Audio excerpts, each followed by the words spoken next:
Olá, meu nome é Érica Rondon, eu sou advogada. Vim falar com vocês sobre a lei do acompanhamento e um pouco sobre os institutos da guarda e da pensão alimentícia. Eu fiz um slide e vou colocar na tela para vocês acompanharem a minha fala, o conteúdo, e assim facilitar a compreensão. Bom, então, sobre a lei do acompanhamento, a Lei 11.108 de 2005.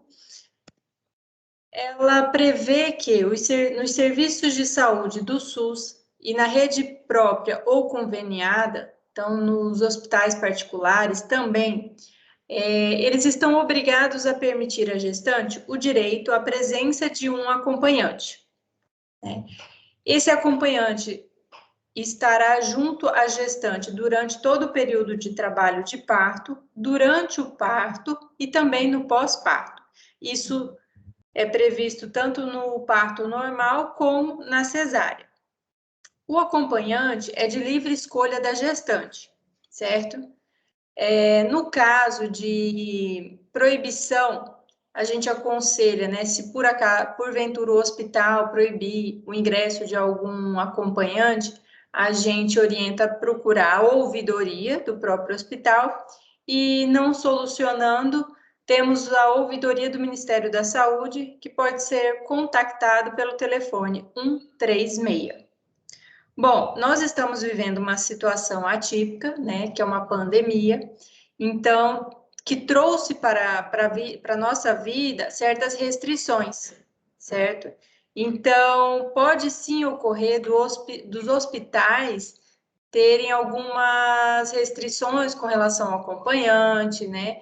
Mas que isso decorreu da situação pandêmica, né, em virtude do Covid-19, que foi uma restrição em prol de um bem maior, a saúde coletiva, a vida da população. E isso a gente sofreu em várias circunstâncias.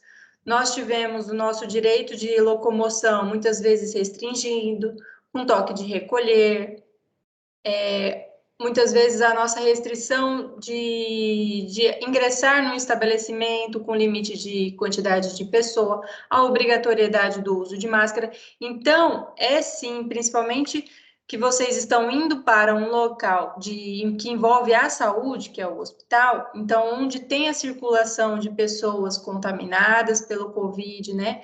Então, lá sim é que tem que ter restrições e pode ocorrer, como a pandemia ainda não se encerrou, pode sim haver algumas restrições, algumas orientações por parte do hospital. Mas elas são bem intuitivas, coerentes, certo? Então, o que geralmente os hospitais estão restringindo, estão orientando.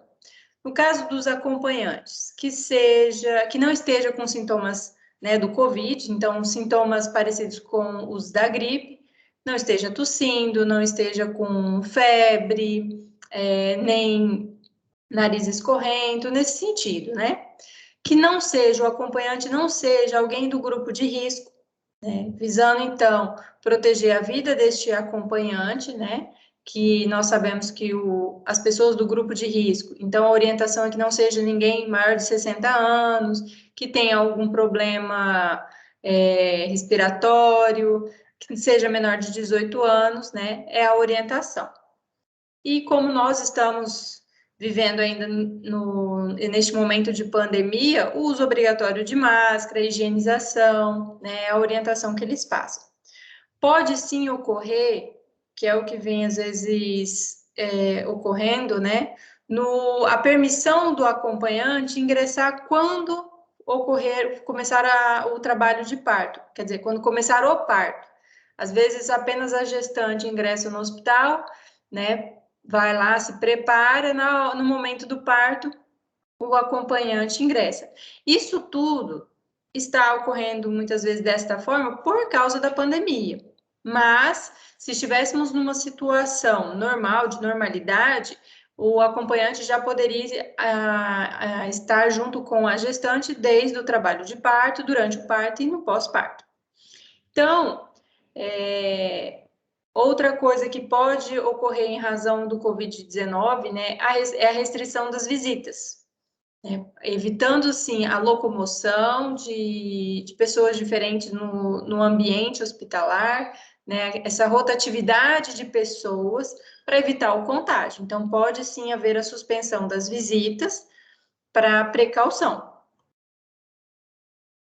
Então, é isso sobre a lei do acompanhamento, do acompanhante. Aí, o que eu oriento também é, tenha duas opções já determinadas de acompanhante, porque caso tenha algum imprevisto, sua primeira opção tem algum sintoma e não possa comparecer, você já tem uma segunda pessoa que possa acompanhá-la, né, neste momento. Então, sobre a lei do acompanhamento, é isso. Ela é bem simples, né, bem intuitiva. E aí, para acrescentar, eu vou falar um pouco para vocês do Instituto da Guarda e da Pensão Alimentícia. Que é interessante, né, saber, principalmente, né, no caso dos pais da criança não morarem junto e precisar regulamentar essa questão da guarda e da pensão alimentícia. Então, vamos lá. Primeiramente, pelo Instituto da Guarda. Nós temos dois tipos de guarda prevista na lei: a guarda compartilhada e a guarda unilateral. Ambas, nos dois tipos de guarda, a criança tem apenas uma residência, com quem ela habita, com quem ela mora, certo?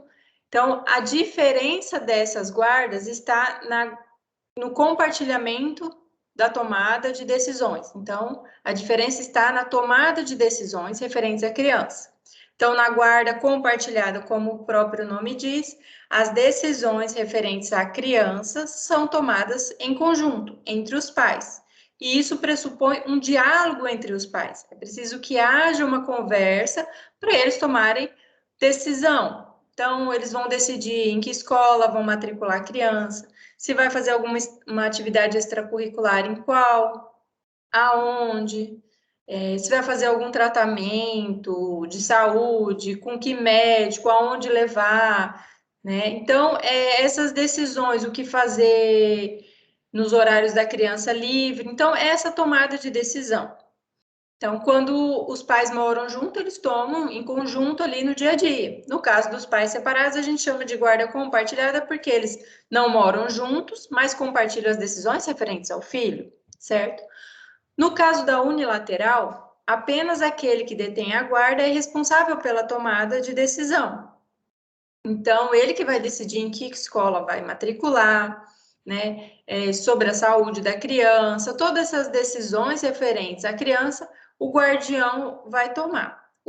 E cabe ao outro, né, genitor, aquele que não tem a guarda, supervisionar, certo? Então, ele pode sim verificar se a criança está matriculada, né? Então, vamos supor, o guardião não matriculou a criança e ela já está na idade escolar.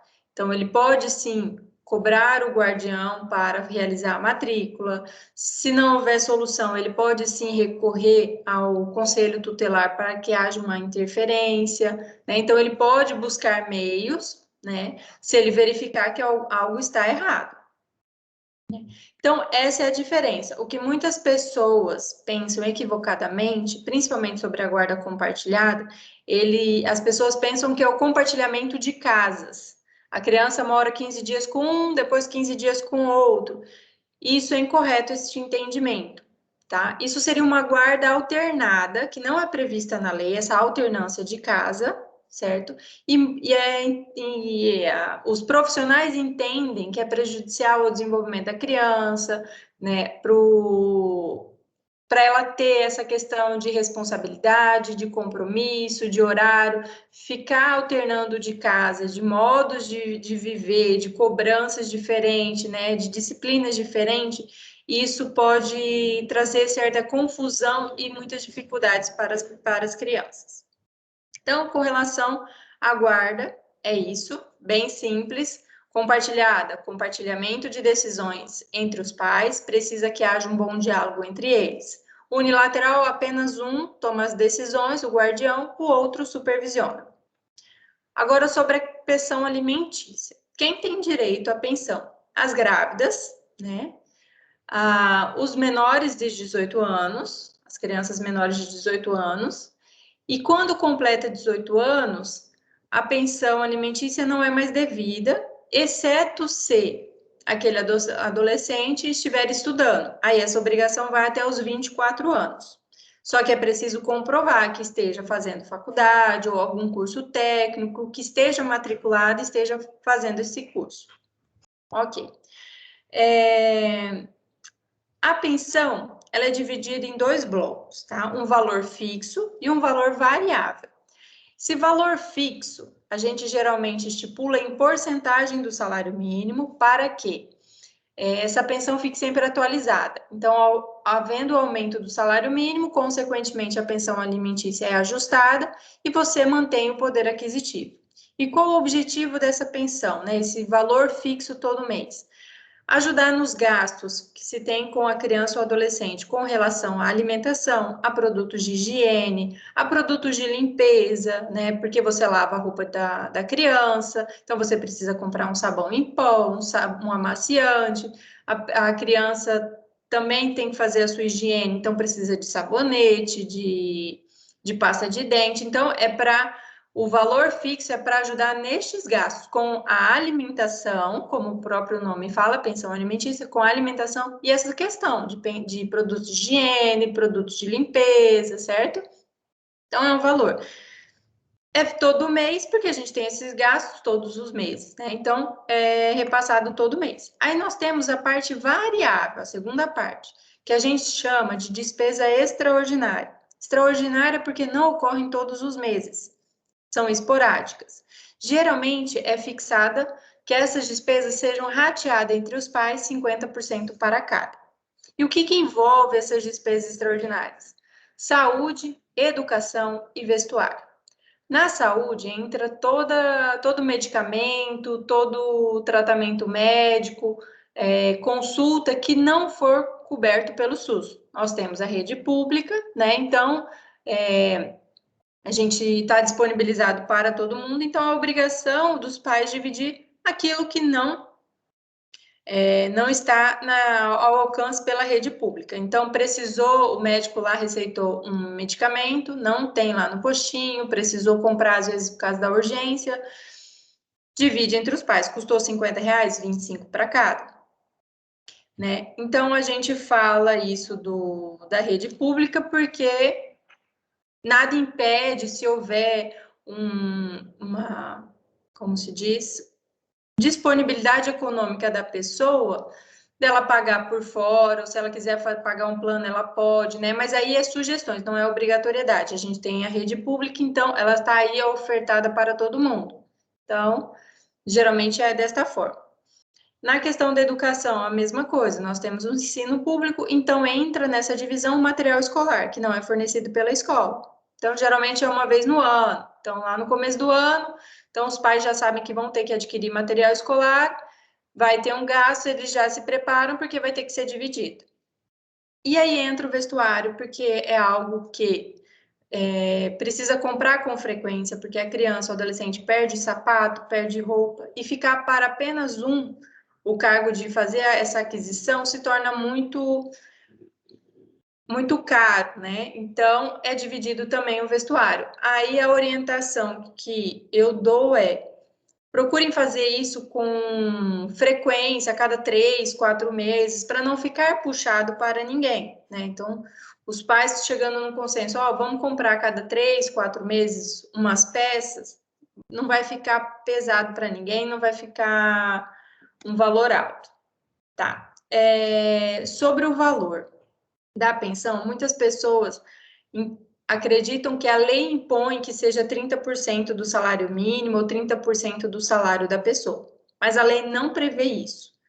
Isso foi uma construção jurisprudencial, no seguinte sentido, vários juízes foram tomando essas decisões, né, nesse sentido de 30%, porque se você pensar e analisar, uma pessoa que trabalha trabalha e recebe um salário mínimo, ela conseguiria viver com 70% do seu salário e dar 30% para a criança, como pensão. Só que cada caso é um caso. Às vezes, uma pessoa, um pai, tem 5 filhos. é diferente da realidade daquele que tem apenas um. Então, não dá para pegar e falar que é 30% dividido por 5 ou é 30%. Não, cada caso é um caso, a realidade de cada um é diferente. As necessidades da criança também são diferentes, né? Nós sabemos que às vezes tem alguma criança que vem com alguma dificuldade, com algum problema que demanda tanto gastos com medicamento, com alimentos mais específicos. Então, cada caso é um caso, tem que ver as peculiaridades, né? E na questão dos alimentos, a gente analisa o quê? A possibilidade do pai e a necessidade da criança. A gente tem que chegar num consenso de um valor possível para aquele pai que também ajude que atenda às necessidades da criança. Então, se a possibilidade do pai financeira é maior, ele vai contribuir com valores maiores. Se a necessidade da criança é maior do que uma normal, por exemplo, ela tem alguma dificuldade, ela tem alguma restrição alimentar, vai precisar de um sacrifício, de um esforço maior do pai. Então, é isso, é tentar chegar num equilíbrio entre a possibilidade e a necessidade. É isso que se analisa. Vamos lá, dando continuidade, trouxe algumas observações para que é bom ficar bem claro. No caso de desemprego, não está exonerado de pagar a pensão. A criança, independente do pai ou a mãe estar empregado, ela precisa se alimentar. Então, é devido sim os alimentos, até mesmo em situação de desemprego. Vai buscar um valor que seja possível. A pessoa vai ter que, sabendo que tem uma boca para alimentar, vai ter que se esforçar, vai ter que correr atrás para pagar uma pensão. Ela pode haver modificação futura, tanto na questão da guarda quanto a questão da pensão. Eu digo sempre que a gente está tratando de criança, né, de adolescente, então a situação pode se alterar a qualquer momento, né? Tanto a necessidade da criança ou do adolescente pode se tornar maiores e haver a necessidade de alterar aquele acordo feito pelos pais para atender às necessidades. Então, não é algo imutável se fizer, né? Judicialmente, pode-se entrar com uma ação de modificação de guarda, de revisão de alimentos. Tá, a questão dessa daqui da pensão e da guarda pode ser feito, né, judicialmente. Pensem que, entendam que se for feito, não for feito no judiciário, né, de forma judicial, é uma obrigação moral. É entre a palavra de vocês que vocês vão cumprir. Não tem como executar. Se o pai deixar de pagar e você não tem uma decisão judicial com relação à pensão, você não tem como cobrar judicialmente. Então, se vocês procurarem o judiciário para formalizar um acordo, para estipular uma pensão e a guarda, aí sim, se o pai não pagou a pensão, vocês podem entrar com uma execução de alimentos, certo? E aí sim pode haver a questão, por exemplo, que muitas pessoas conhecem, a possibilidade de prisão por não pagamento de pensão. Aquela pessoa ela é presa e sai depois que paga a pensão, certo?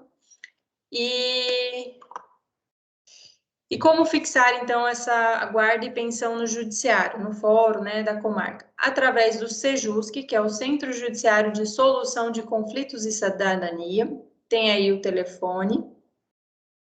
Lá vocês procuram o SEJUSC, falam o que gostariam de regulamentar. Eu gostaria de tratar sobre a pensão do meu filho. Eles vão enviar um comunicado ou pedir para você entregar, se possível, se tiver um bom convívio com a outra parte, para o genitor, para vocês participarem de uma conciliação e tentarem juntos chegar a um consenso de um valor, né, a título de pensão que pode ser pago, como que vai ser esse pagamento. E ali vocês podem fazer um acordo.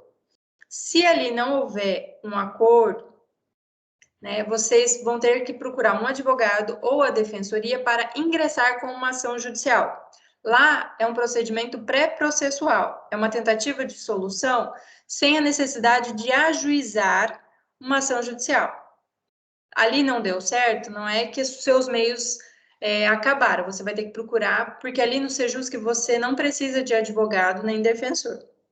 Mas para ajuizar uma ação, você precisa de um advogado. Se não tiver condições de pagar um advogado, a Defensoria Pública faz este papel. Ela vai entrar com uma ação judicial para tratar sobre isso. Como que funciona, resumidamente, a ação? É proposta, outra pessoa é citada para comparecer, primeiramente, a uma audiência de conciliação, realizada com o conciliador, vai tentar chegar a um consenso, explicar, né, como que funciona a questão da guarda e da pensão, vai passar mais ou menos essas informações que eu passei a vocês, e vai tentar chegar no consenso. Não houve conciliação, aí o processo segue. Tem um prazo de apresentação de defesas, né, documentos, e aí, se houver necessidade, audiência de instrução, e aí, no final, quem decide é o juiz. É isso que eu tinha para dizer a vocês. Lembrando que pensão alimentícia é um direito do filho de vocês, tá? E é isso. Agradeço a oportunidade de vir aqui falar um pouco sobre esse assunto com vocês. Espero ter esclarecido algumas dúvidas sobre o conteúdo aí para vocês e que tenha sido útil. Obrigada.